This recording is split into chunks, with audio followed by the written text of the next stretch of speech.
So have you ever wondered what it would cost to buy an old look GMC bus? So to be honest, I have no idea what the market is for these types of vehicles. So what I can do is share with you my experience and what it took for me to buy one.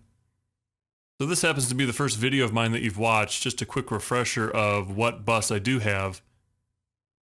This is a 1956 GM TDH 4512 old look bus. And I bought my particular bus from the Kent State University's campus bus service in 2003. So the campus bus service was formed in 1967 by Kent State. And like most growing universities, parking can become a scarce commodity.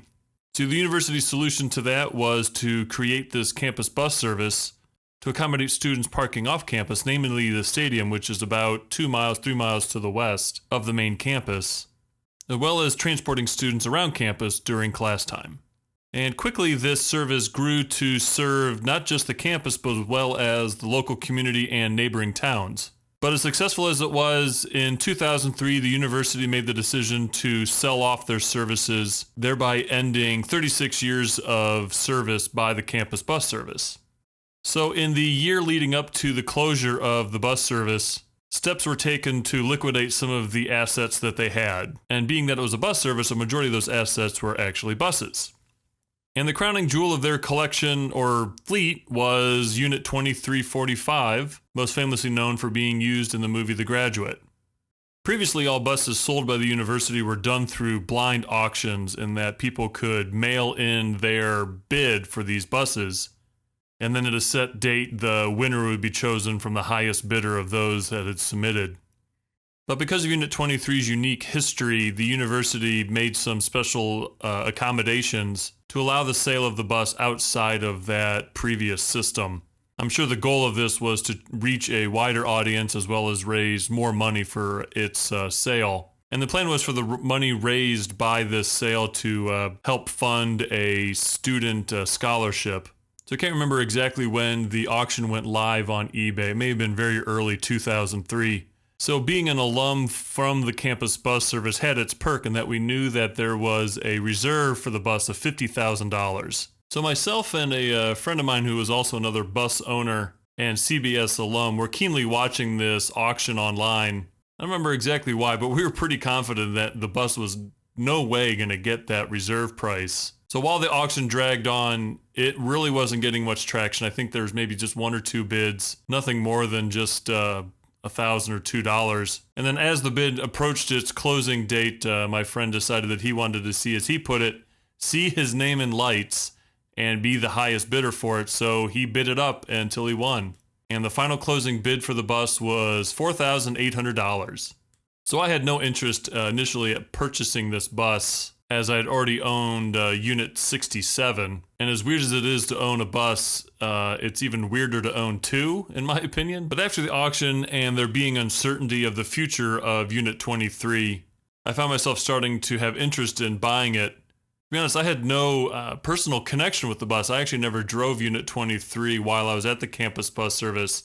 By the time I was there, it was relegated to the back of the garage and only brought out for special events like parades or anything, and I never drove it. But during this time, I had a growing interest in the history of the campus bus service, but I had this feeling that I wanted to preserve the bus from an unknown future. The last thing I wanted someone to do was to buy this bus and not appreciate its history for both Kent State as well as its role in the movie, and, chop it up and turn it into some sort of conversion bus or even a worse fate than that, just scrap it for parts. So I made the decision that actually I was interested in buying the bus. So I approached the general manager and my previous boss, Tom Clapper, and shared with him my interest in buying the bus. So because perhaps I was a previous driver and supervisor for the campus bus service, or perhaps the best driver and supervisor for the campus bus service, Tom Clapper was willing to sell me the bus as long as I beat the highest bid that was on eBay. So that highest bid price achieved on eBay, thanks to my buddy running up the price, was $4,800. So being the generous person that I am, I decided to beat that price and pay $4,801. I guess if I just needed to beat the previous price, all I would have needed to do was bid a penny more, but I was generous and bid the whole dollar. So again, I bought this bus in 2003. So adjusting for inflation, that makes the current price in 2021 $6,911.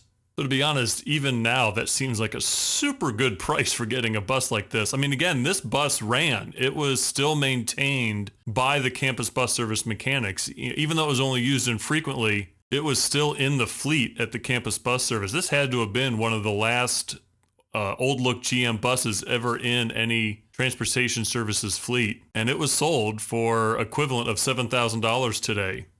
So even at that price point, I was not really swimming in extra money as being a recent college graduate. So that meant credit cards. I mean, it's safe to say that's probably been the oddest thing I've ever financed through a credit card. But anyway, there you go. I bought a 1956 old look bus with money from a credit card. So I can say now in the 18 years that I've owned this bus, I really have no regrets of making the purchase.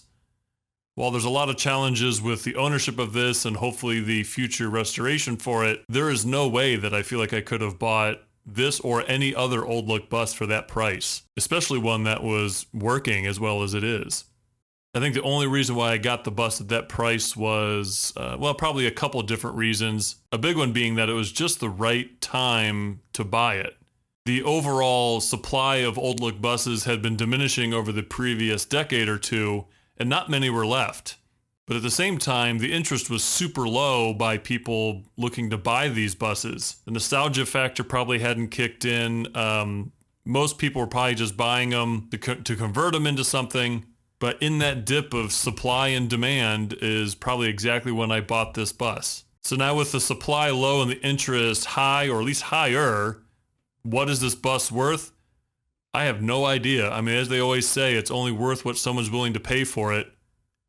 And since I'm not selling, and there really isn't much of an equivalent on the market, I don't see these up for sale very often. That's quite the unknown. I really don't know what this bus is worth. But the important thing is that I was able to get it at a price that I was able to afford at the time. Barely, but I still was able to pay for it, and I'm thankful for that. So there you go. The final purchase price of my old look bus from 2003 was $4,801.